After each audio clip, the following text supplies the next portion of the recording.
Olá, pessoal! Estamos aqui mais uma vez para mais um episódio do Nortus Cast, o podcast da Nortus Investimento, com duas convidadas incríveis que vão compartilhar aqui conosco um pouco da experiência delas como mulheres, mães, profissionais, super competentes e nos nossos diversos papéis, né? Esse podcast é em comemoração aí ao mês da mulher. Eu estou falando aqui com a Vanessa Silva, renomada chefe brasileira, discípula de Eric Jacan, que comanda o Paride Bistrô do Grupo Fasano aqui em São Paulo. Trabalhou por mais de uma década com Eric Jacan, né, destacando-se aí na culinária tradicional francesa. Foi reconhecida como chefe do ano pela Veja Comer e Beber de 2020, e melhor restaurante também francês, da culinária francesa. Esse feito repetido agora, né, em 2025. E também mãe da Fernanda, de 27 anos, e da Bruna, de 25. Também estou aqui com a Bettina Prata, CEO da DocSync, que é uma agência de marketing e inteligência de vendas, né? Com uma empresa de bastante tecnologia em gestão e tratamento de leads. Tem uma trajetória brilhante aqui, onde galgou várias posições até chegar ao topo de CEO, né, Bettina? E nada mais, nada menos também mãe da Duda, de 7 anos, e da Bela, de 5. Sejam muito bem-vindas. E para a gente começar, Vanessa, a cozinha, né, tem um ritmo de pressão, de horários pouco negociáveis, assim. Sim. O que mudou no seu dia a dia pós-maternidade, nesse ritmo frenético, né?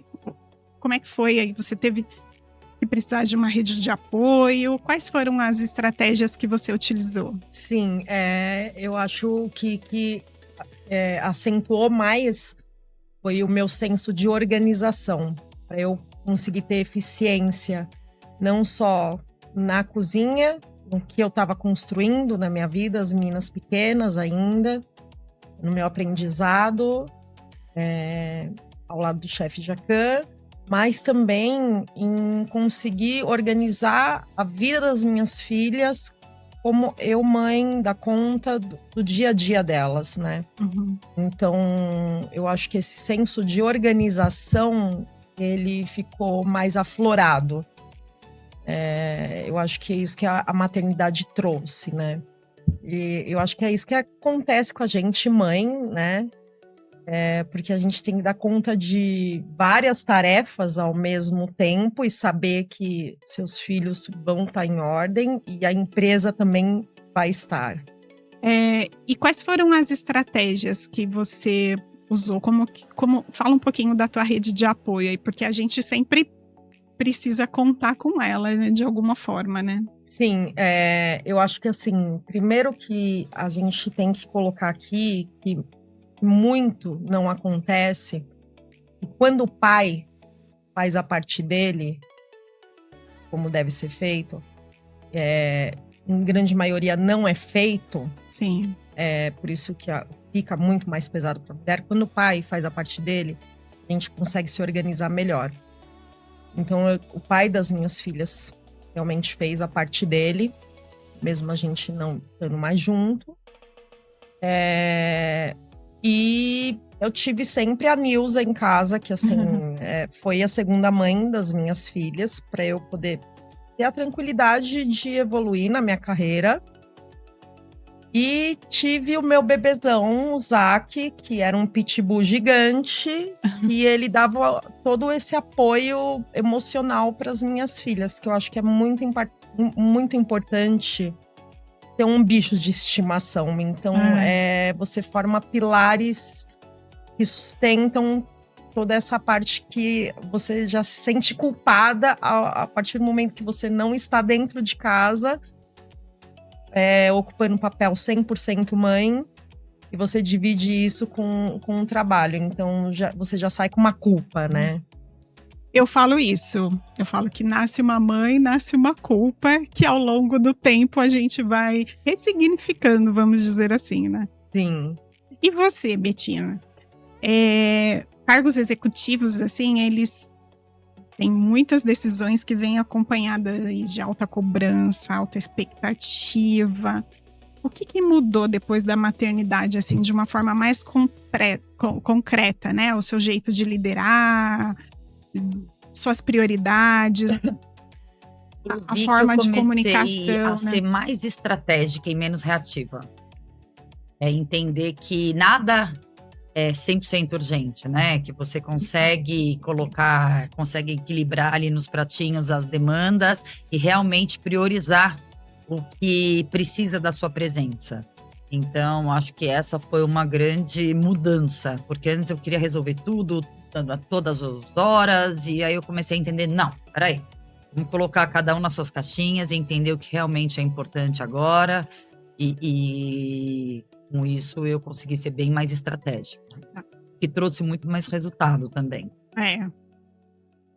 Define prioridades, né? Exato. E qual foi o não que você precisou dizer assim, mesmo com um pouquinho de medo do julgamento sobre ele? Teve alguma situação nesse sentido que você falou, agora não dá mais para fazer isso ou desta forma? Eu acho que é um pouco disso de você querer abraçar o mundo, né? Hoje eu tenho, graças a Deus, uma equipe muito competente que trabalha comigo. Então eu entendi que eu preciso aprender a delegar. Eu era muito centralizadora. E essa centralização também não é bom para o time. Eles têm que ter autonomia para poder se desenvolver e crescer. Então, o não que eu mesma me dei foi: seja menos centralizadora, confie mais no seu time. E isso foi excelente. As pessoas que estão comigo só cresceram. Elas começaram a ser muito mais estratégicas. Começaram a trazer muito mais resultado. E eu consegui estar presente, mas só entrar nos momentos que realmente eram importantes. Vanessa, no ambiente da cozinha, ele é muito hierárquico, né? Inclusive, você é a primeira chefe mulher do grupo Fasano, né? Uhum. Como é a percepção de autoridade quando a chefe é mulher nessa área? Você sente uma diferença? Eu acho que é uma coisa que eu já trabalhava antes de ocupar o posto de chefia mesmo. Porque na cozinha francesa é muito marcada a hierarquia. E a gente demora muito tempo para se tornar chefe. Então, repetição, o aprendizado, são anos de treinamento para você se tornar. E quando você ocupa esse cargo, você não tem espaço para diferença se você é homem ou mulher. Você é simplesmente um bom profissional e você tem o savoir-faire, que é o saber fazer e transmitir esse conhecimento. Então, automaticamente não tem espaço para diferenças feminina e masculina. E sim, de você ser um bom profissional, estar preparado para ocupar aquele cargo. Legal. Teve alguma negociação, assim, que você teve que fazer para continuar crescendo na carreira, evoluindo, mas também para se preservar e para não quebrar? E aí, depois essa pergunta também vai para você, Betina. Eu acho que a negociação principal eu fiz comigo mesma. O meu autocuidado. Em preservar a minha parte psicológica equilibrada, a minha parte física equilibrada, para eu conseguir ter uma auto performance. Eu acho que essa foi a principal negociação que eu fiz. Foi comigo mesma. E você, Betina? Fez alguma negociação nesse sentido?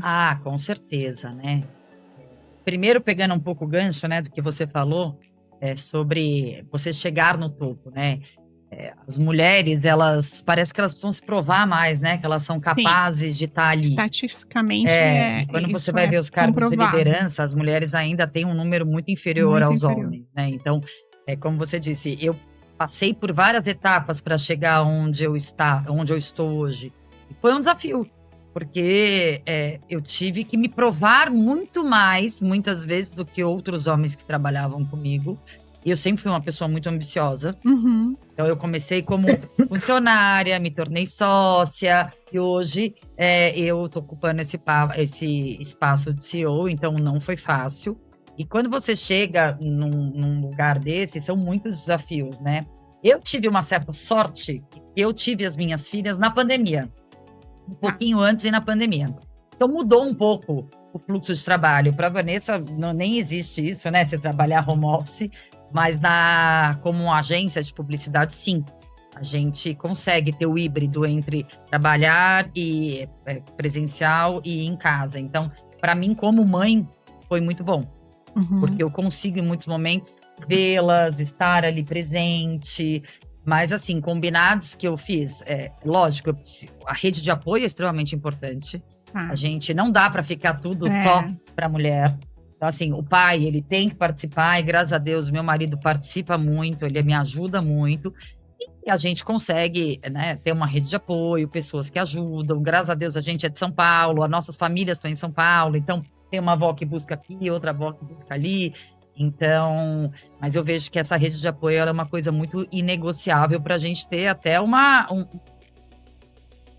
pouco de liberdade, né? Porque senão trabalho, filhos. E tem a Betina mulher, tem as minhas necessidades, né? E essas minhas necessidades, elas precisam ser supridas. Com certeza. E muitas vezes não é o trabalho ou as minhas filhas ou o meu marido que vão me suprir. Sou eu mesmo fazendo o que eu gosto, no meu tempo. Então, isso realmente é muito importante. E é um lance, vamos dizer assim, até para você retroalimentar os outros papéis, né? Para que a gente possa estar inteira também para os outros papéis. Você precisa também ter o tempo para si, para respirar, para fazer aquilo que gosta, para se nutrir. Porque senão você não é 100% completa, né? Se eu fosse só mãe, eu não seria 100% feliz. Se eu fosse só empresária, eu não seria 100% feliz. Eu acho que esse mix de conseguir ter eu, com as minhas coisas, em particular, Betina, poder trabalhar e ocupar o cargo que eu ocupo hoje e também ter as minhas filhas, eu acho que esse combo me faz uma pessoa completa. Eu acho que, até queria complementar aqui, que é isso, né? O autocuidado, né? Para você manter sua mente, o seu corpo, porque você precisa ter essa estrutura forte para poder conduzir tudo isso. Eu acho que é exatamente isso que a Betina diz. E Betina, que conversa você gostaria que os líderes tivessem com as mulheres nesse momento da maternidade ou do retorno da licença maternidade? Porque sempre muitas temem um pouco esse retorno, né, da licença maternidade e da própria maternidade. Infelizmente, isso acontece muito ainda, né? A mulher volta de licença maternidade e muitas vezes é mandada embora. E eu acho isso um absurdo. Lógico que ninguém é insubstituível. Só que você tem que entender que a mulher está no momento dela. Que não existe esse momento para o homem da gestação, de dar ou de mamar. Então, assim, o que eu conversaria… Chega uma mulher de licença maternidade, uma das coisas que eu pergunto é: o que você precisa para estar bem? Né? Porque não quer dizer que a mulher virou mãe, que ela é menos ambiciosa. Pelo contrário, com certeza ela vai virar mais ambiciosa. Só que às vezes ela precisa de um certo tempo, uma certa ajuda da empresa. E a empresa acaba se tornando um pouco essa rede de apoio também, para falar: cara, o que você quer? Você precisa sair um pouquinho mais cedo? Você quer ficar um dia trabalhando de casa? Como que eu consigo te ajudar para você entregar o seu melhor? E eu percebo também que tem muita empresa que tira projeto importante daquela mulher que voltou de licença maternidade, começa a colocar ela meio para escanteio. E eu acho isso um completo absurdo, verdade. Porque a gente adquire outras habilidades que a gente não tinha antes da maternidade. Você sabe, né? que assim, não, eu falo que o que a maternidade influenciou no meu trabalho? Eu acho que no desenvolvimento pessoal de cada um, porque eu olho a pessoa e eu educo como mãe. Então é um olhar de mãe para minha equipe. É diferente. Isso o homem não consegue ter. Então conduzo a minha equipe completamente diferente. Lógico, uma disciplina pura. Ali eu não posso dar margem para erro. Mas existe todo esse olhar de mãe que eu consegui colocar dentro da cozinha, que é olhar a pessoa e ensinar como se estivesse ensinando um filho. Uhum. Então eu consigo uma liderança muito mais firme, muito mais sólida. E já engatando nessa história de mãe na cozinha, eu tô com uma gravidinha na cozinha, né? Tem uma menininha grávida lá.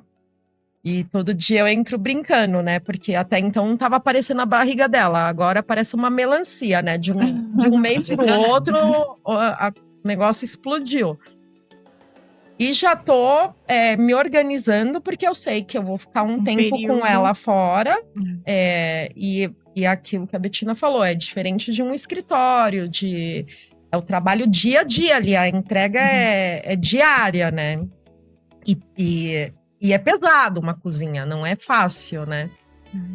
Mas assim, e você vê o comprometimento, é como se ela fosse uma pessoa que não tá grávida ali, sabe? E talvez lógico, até pelo seu acolhimento, né? Que gravidez não é doença.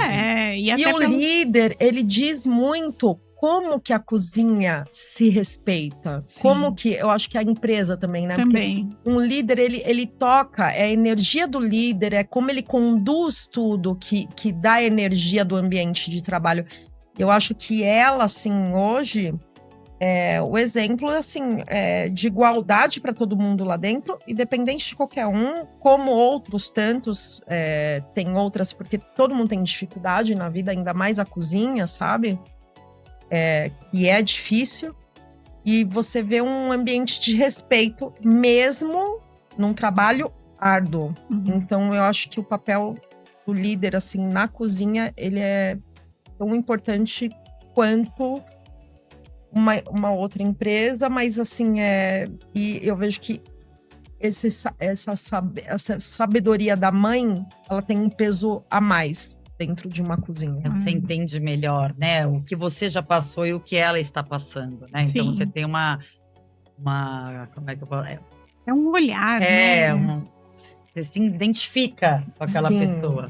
Gente, depois você vira mãe, você volta com tantas habilidades. Se as pessoas soubessem a quantidade de habilidades que a gente aprende depois de ser mãe. É verdade. Sim. Não, e é engraçado a cozinha assim.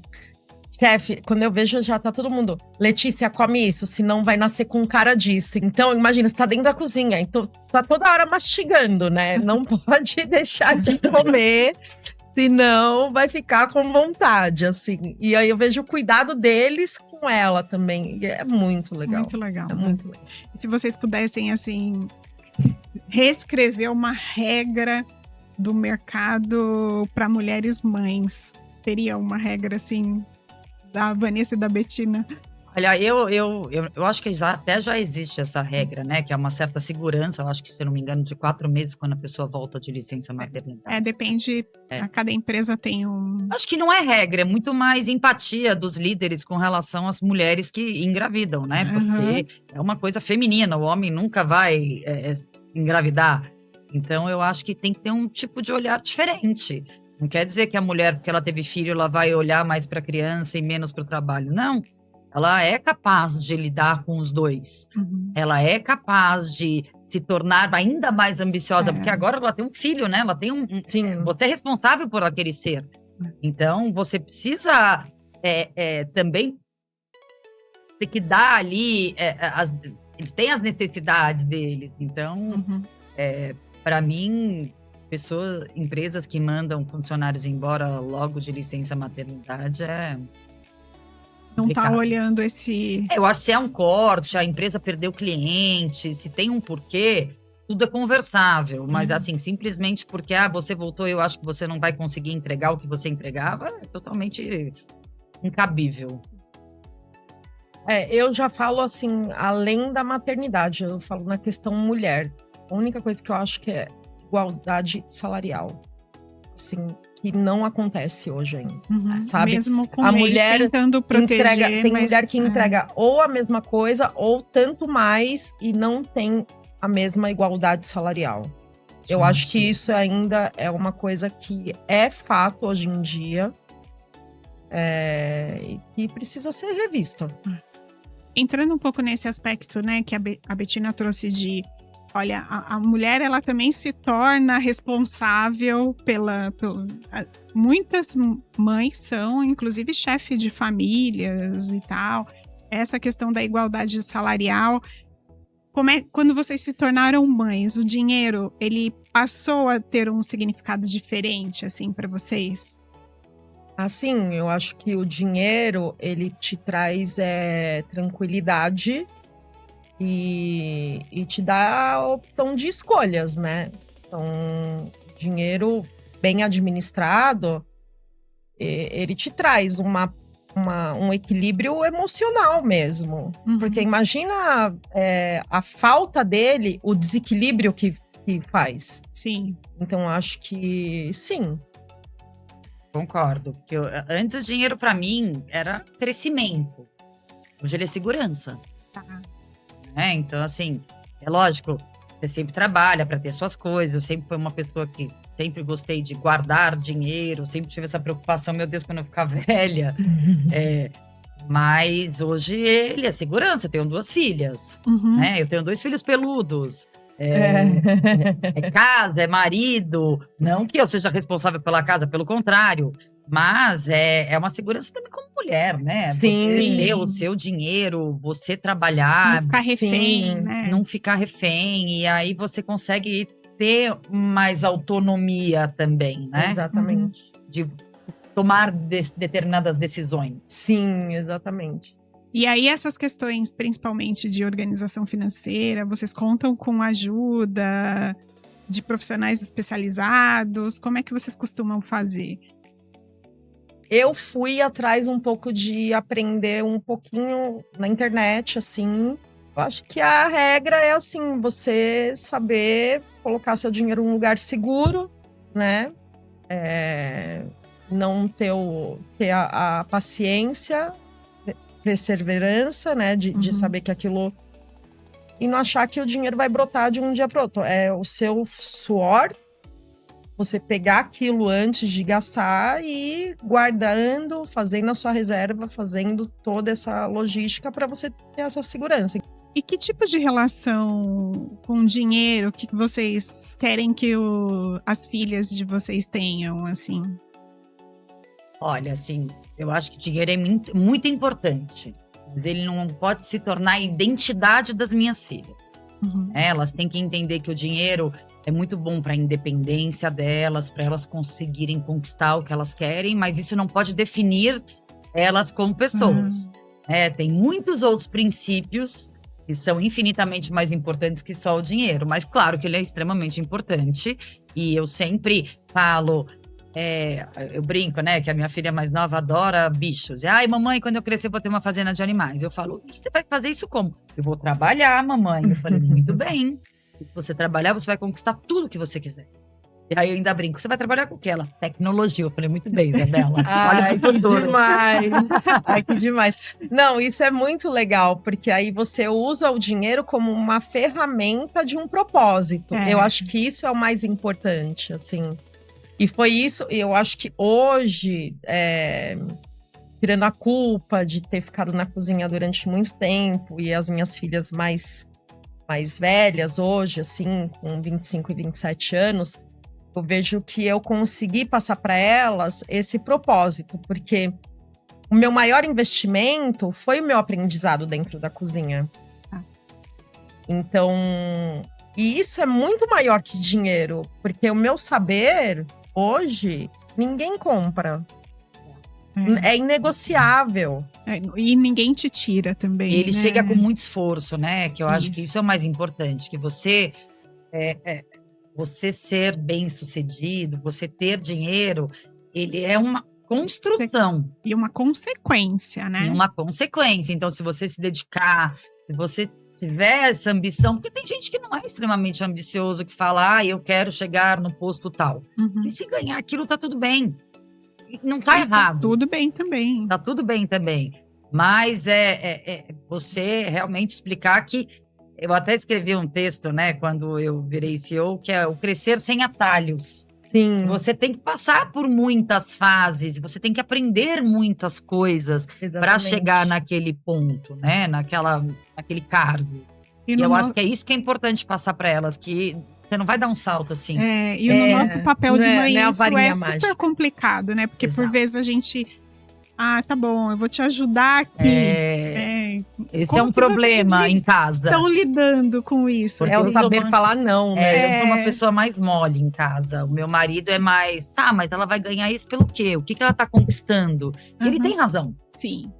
mas muitas vezes Eu já tive uma situação completamente diferente com as minhas filhas. Lógico que hoje elas são mais velhas, mas elas sempre viram, assim, uma mãe que sempre trabalhou muito e ganhava pouco. Uhum.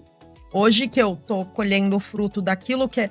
Porque o tempo que eu tava aprendendo, que eu me dediquei com chefes franceses, principalmente o tempo que eu fiquei com o Jacan, eu nunca ganhei muito, eu sempre ganhei muito pouco. Só que eu tava investindo, é igual investimento e você tá recebendo seus dividendos. Hoje eu tô recebendo um Exato. dividendo real É. daquilo que eu coloquei lá atrás, que foi o aprendizado. E sempre para elas viram assim, a mãe que trabalha muito, quase não tá dentro de casa, e o pai que praticamente não trabalha, só que ele recebe muito dividendos, porque ele tem imóveis. Então, assim, a distância era muito grande, né? Delas olharem e falar assim, minha mãe e meu pai, que loucura, assim. Só que hoje, elas têm uma cabeça completamente diferente e entendem a batalha. Uhum. Tanto é que Fernanda é uma super advogada hoje e tá no Que legal, aprendizado né? ainda, que eu falei assim, você vai aprender o resto da sua vida, só que vai ter um momento que você vai ter que focar muito mais no aprendizado. E não vai ser agora que você vai colher. Então, assim, tá nessa… E a Bruna, que acabou de se formar em psicologia, que também tá no foco de… Vai ter muita batalha pela frente. E não vai ganhar o ano que vem, nem daqui 5 anos. Para você começar a colher alguma coisa, é no mínimo 10 anos.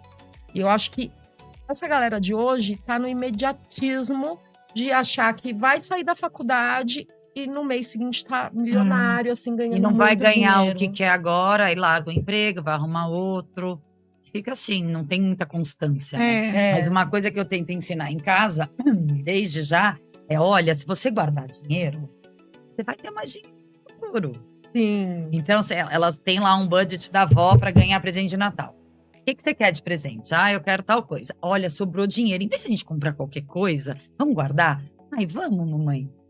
E como eu tenho um marido que trabalha no mercado financeiro e que tem muito essa cultura dentro de casa, que me ensinou muito também com essa relação de guardar dinheiro, não ter ansiedade no dinheiro, né? Porque Sim. ele é volátil, dependendo de onde você vai aplicar, você vai tomar um susto, mas depois vai voltar. Então, isso é uma coisa que a gente tenta educar. As pequenas, elas têm um cofrinho lá cheio de moeda. Eu falo aí, ó, você não pega esse cofrinho e vai comprar suas balas. Ah, não, meu dinheiro não. E todos iguais, né? Só muda um pouquinho de endereço. Mas eu acho que você trazer essa questão dentro de casa, de que a vida é sem atalhos e que você tem que sempre estar poupando e investindo, porque você sempre vai ter mais. É a lição que a gente pode dar para eles, né? Uhum. Eu comecei a poupar tarde. Eu também. Se eu pudesse, eu teria guardado mais cedo. Eu também. Mas… graças a Deus, hoje eu tenho um outro olhar que eu tento levar para as minhas filhas, né? A Duda, ela é muito menos consumista que a Isabela, a Duda mais velha. Então ela fala, mamãe, vamos guardar mesmo. Então é muito de você estar trabalhando aquilo dentro de casa com as crianças, né? Já tentando ensiná-las. Sim. Desde pequenas. Sim, eu acho que isso é muito importante. E aí, ó, vocês já estão antecipando muitas perguntas aqui. Não, Tá ótimo. E que conselho financeiro, então, vocês dariam para Vanessa e para Betina de 20 anos atrás? Ai, guarde dinheiro desde sempre, nem que seja R$100. Eu acho que não empresta dinheiro para ninguém. Também, né? Eu acho que isso porque eu passei por isso, assim. Então, não emprestar dinheiro para ninguém, assim, achando que você tá ajudando. Relações, né? Acha que você tá ajudando a pessoa e, na verdade, você não tá ajudando nada. Você tá destruindo uma relação que você tem com a pessoa, não importa quem que entendeu? eu pouparia mais se eu tivesse tido mais destes conselhos, né? Uhum. Então, por isso que eu tento levar. Tudo que eu acredito que poderia ter sido melhor comigo, eu tento levar para elas, né? Não necessariamente que vá ser um super sucesso. Mas eu me esforço para trazer alguns erros que eu acredito que eu tenha feito para que elas não repitam. Uhum. Não vai adiantar muito em alguns aspectos, né? Porque parece que as pessoas só aprendem quando quebra a cara. Mas a gente tenta direcionar. Eu acho que a palavra principal é disciplina, né? É a disciplina que você tem que ter.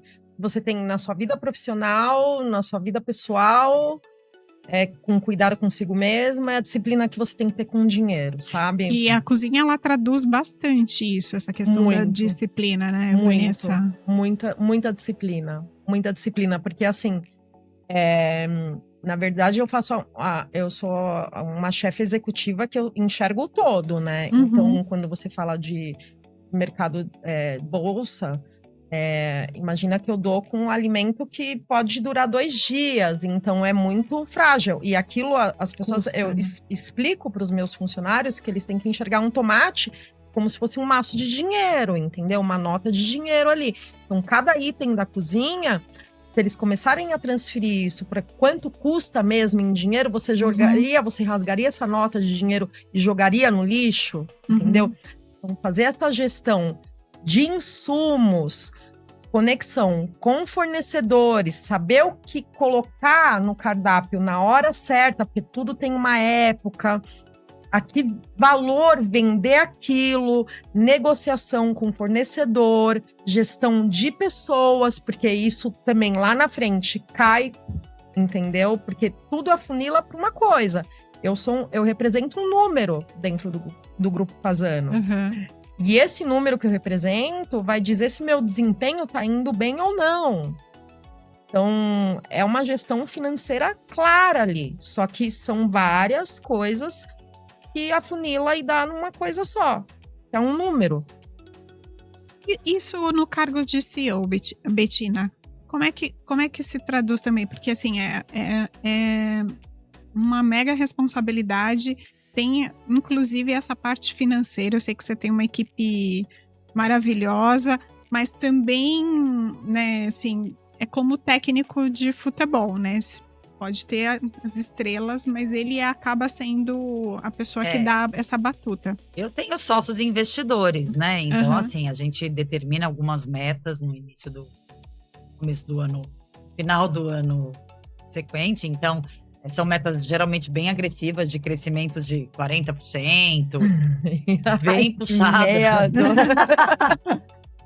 Que são desafiadoras, né? Então, acho que uma das grandes questões eu tenho metas para bater, mas eu também não posso batê-las a qualquer custo. Porque senão, se eu batê-las a qualquer custo, eu vou inflar demais a minha equipe. E quando eu for ver, a minha rentabilidade está muito pequena. Porque é um jogo de números, né? Sim. Eu tenho que pensar em trazer clientes estratégicos que tragam um bom faturamento para mim, mas que ao mesmo tempo não inflem tanto a minha equipe e que vão me trazer ali um retorno financeiro saudável.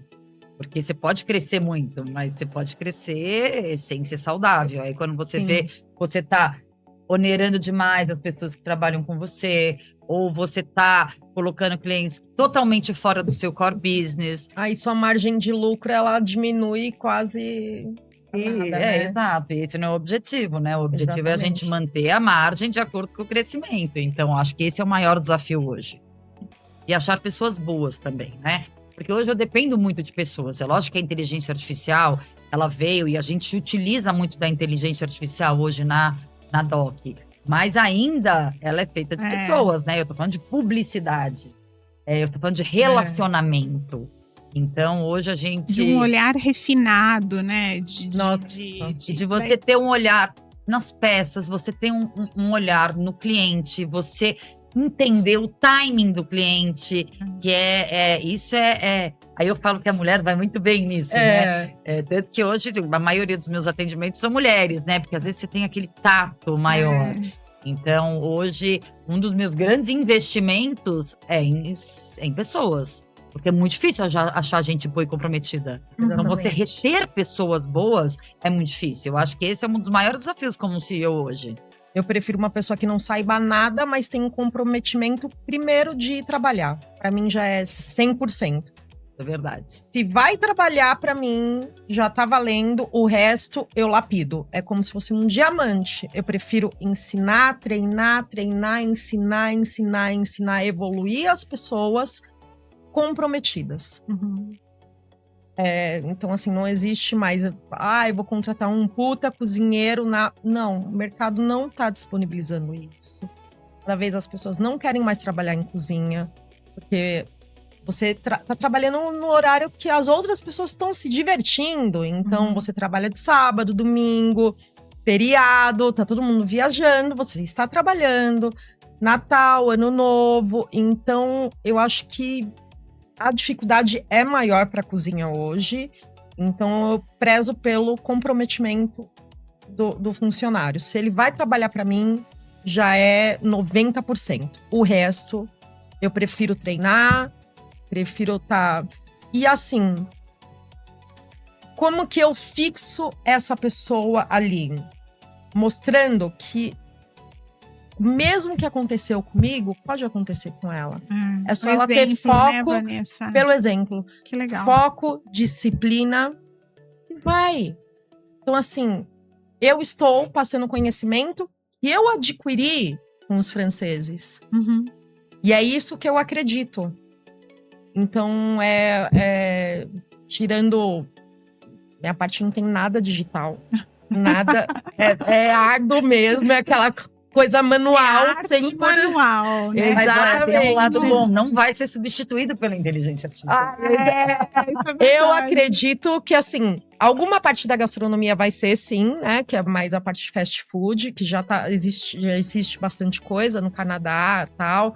Aí eles estão mudando para a parte toda mecânica, tem panelas hoje que tem equipamentos gigantescos. Bimbi. Nossa, não, tem equipamentos gigantescos que você coloca assim e praticamente não tem mais nem caixa. O cara entra pelo celular, assim, já é cobrado direto do celular. Assim, tem coisas fantásticas acontecendo, que ainda não tem aqui no Brasil, mas já tem coisa acontecendo.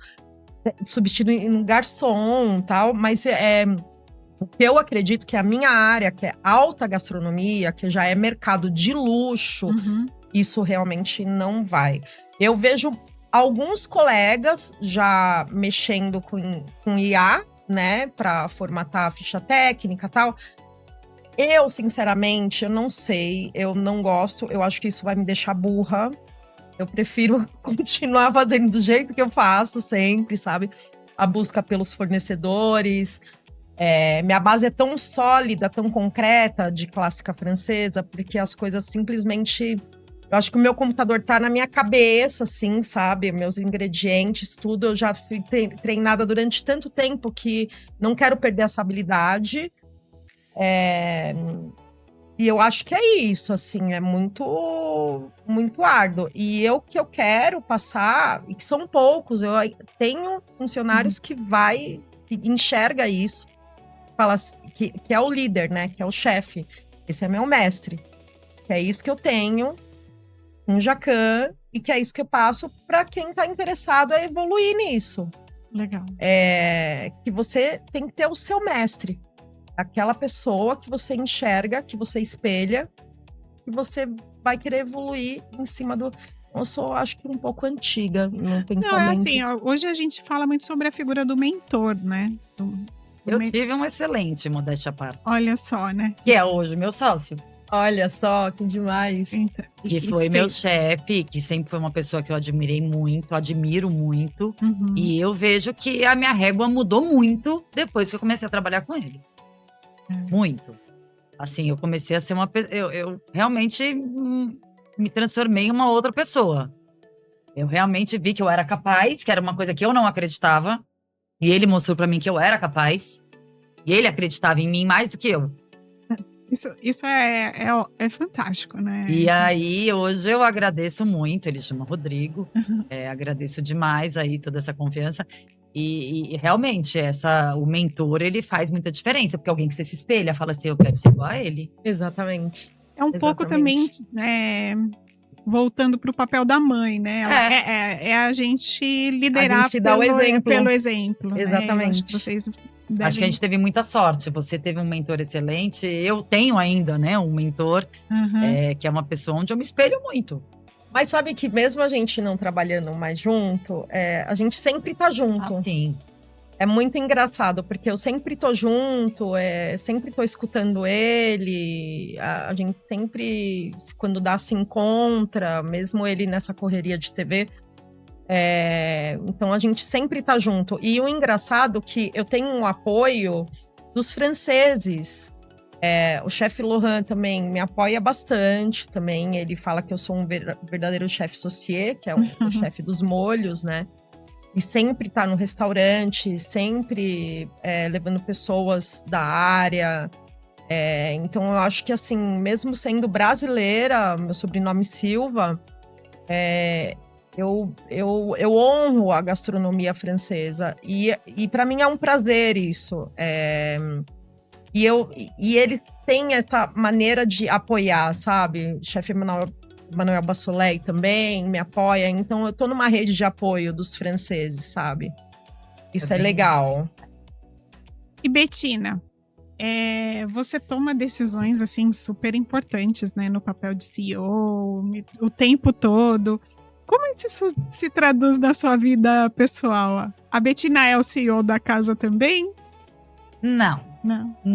Lá em casa a gente divide muito bem os papéis, né? Legal. Eu e o João, a gente, graças a Deus, consegue saber pelo que cada um é responsável.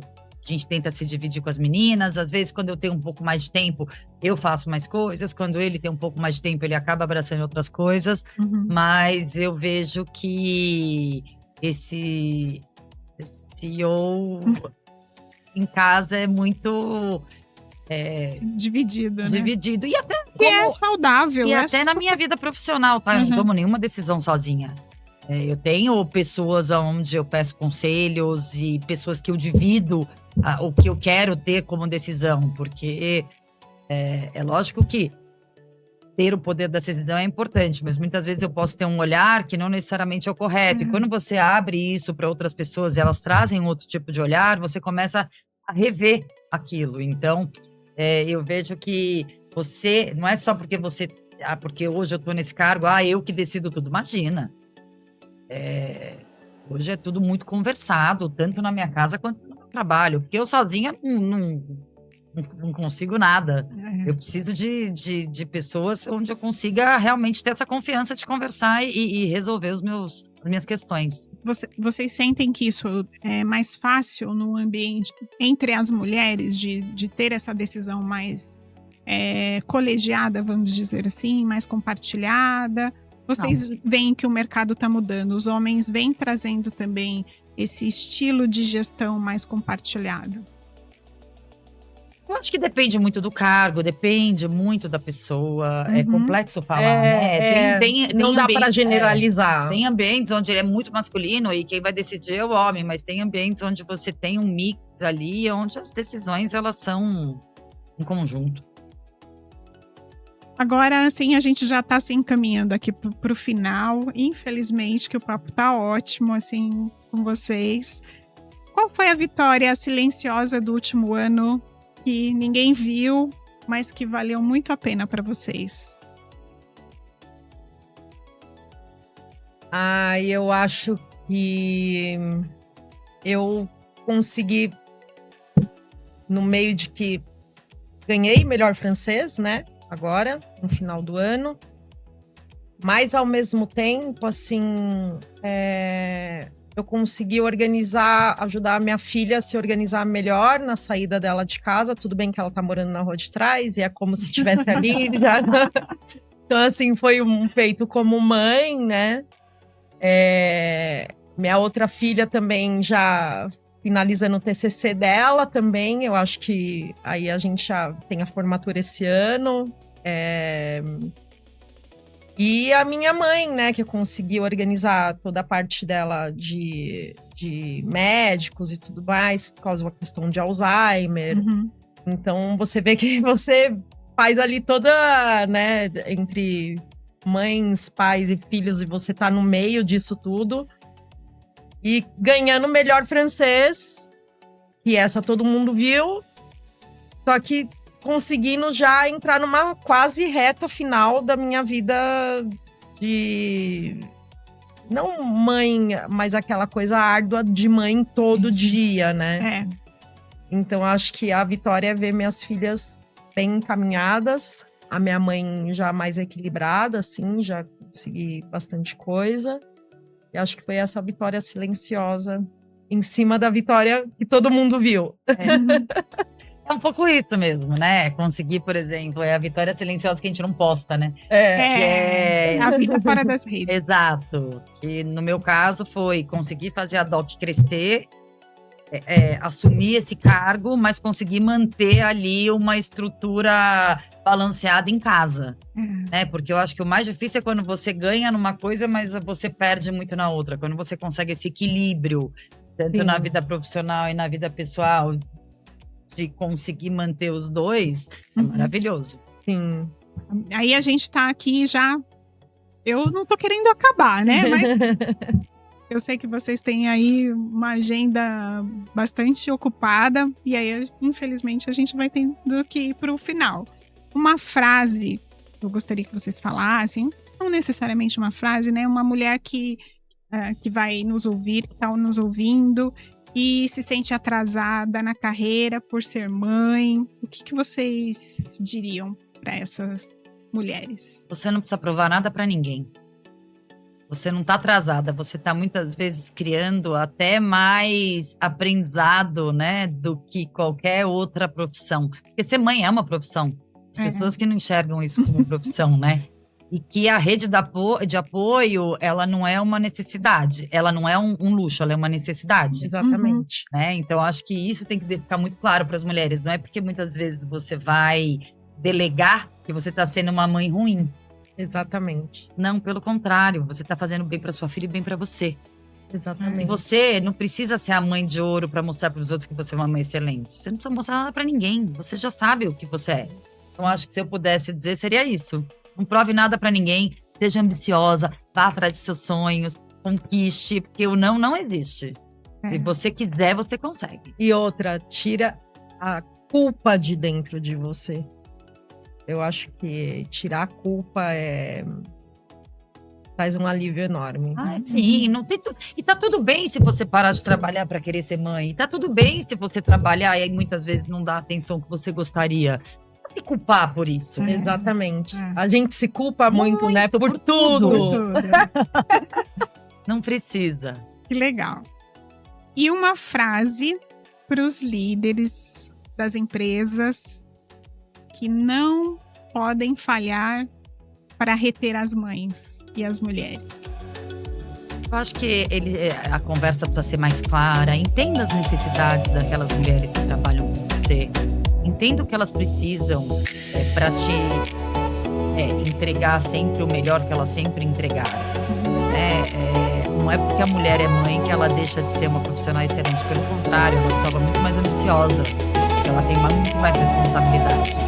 Então, o meu conselho seria: retenha essas mulheres porque elas são muito especiais, mas entenda o que elas precisam realmente também da empresa ali como apoio. Eu acho que a minha frase é: invistam nessas mulheres. É isso.